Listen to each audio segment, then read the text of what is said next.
The only thing you need to know to understand the deepest metaphysical secrets is this: that for every outside there is an inside, and for every inside there is an outside. And although they are different, they go together.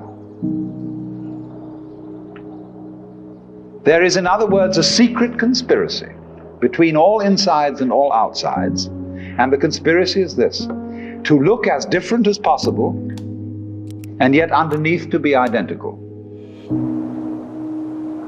Because you don't find one without the other. Like Tweedledum and Tweedledee agreed to have a battle.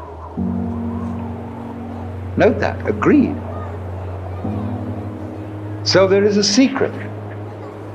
What is esoteric, what is profound, and what is deep is what we will call the implicit. What is obvious and on the open is what we will call the explicit.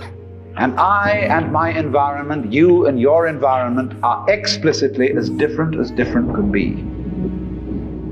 But implicitly, you go together. And this is discovered by the scientist when he tries, as the whole art of science is to describe what happens exactly. And when he describes exactly what you do, he finds out that your behavior is not something that can be separated from the behavior of the world around you.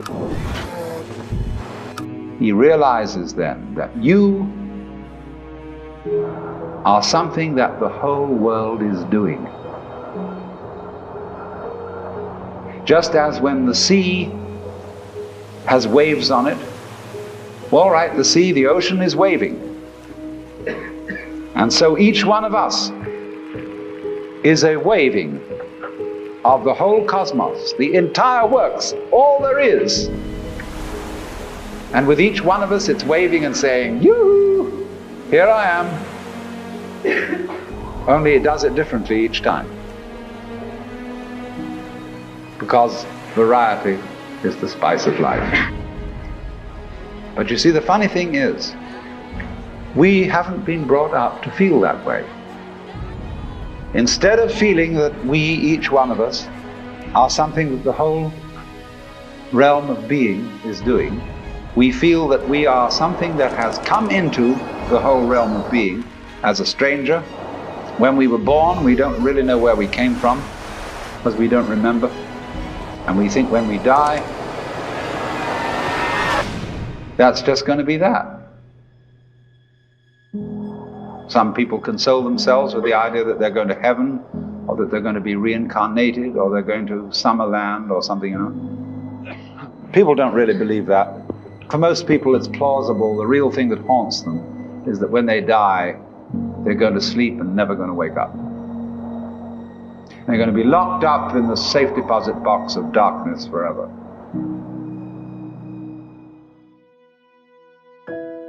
But that all depends, you see, upon a false notion of what is oneself.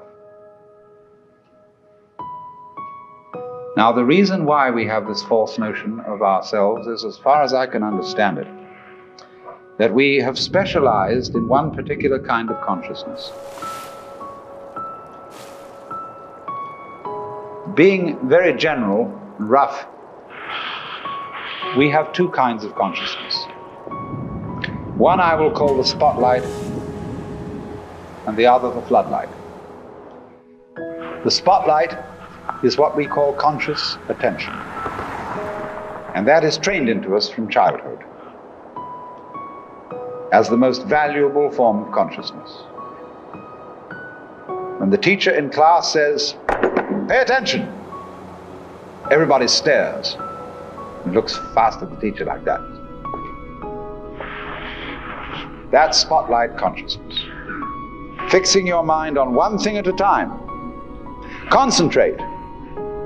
And even though you may not be able to have a very long attention span, nevertheless you concentrate. You use your spotlight, one thing after another, one thing after another. Flip, flip, flip, flip, flip, flip, flip, flip, like that. But we also have another kind of consciousness, which I'll call the floodlight. For example, you can drive your car for several miles with a friend sitting next to you, and your spotlight consciousness will be completely absorbed in talking to your friend. Nevertheless, your floodlight consciousness will manage the driving of the car, will notice all the stoplights, the other idiots on the road, and so on, and you'll get there safely, without even thinking about it. But our culture has taught us to specialize in spotlight consciousness and to identify ourselves with that form of consciousness alone. I am my spotlight consciousness. My conscious attention, that is my ego, that is me. And very largely we ignore the floodlight. Now the floodlight consciousness is working all the time. Every nerve end that we have is its instrument.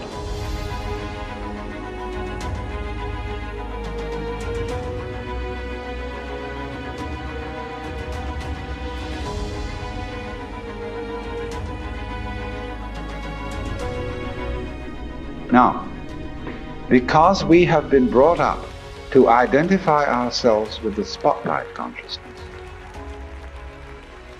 and the floodlight consciousness is undervalued,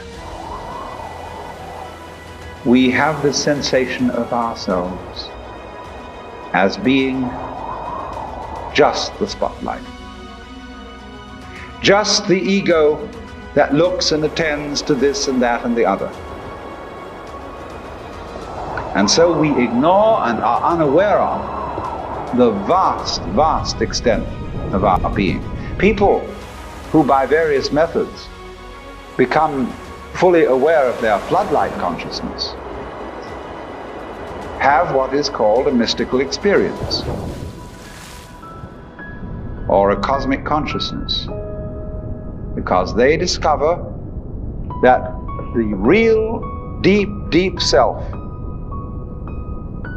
that which you really are, fundamentally and forever, is the whole of being. All that there is, the works, that's you.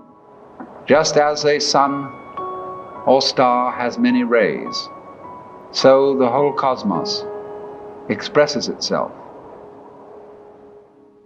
in you, in you, in you, in you, in you, with all the different variations. It dances with infinite variety. But every single dance that it does, that is to say, you, is what the whole thing is doing. But you see, we forget it. We don't know. We've been brought up in a special way, so that we are unaware of the connection. The external world is your own body extended.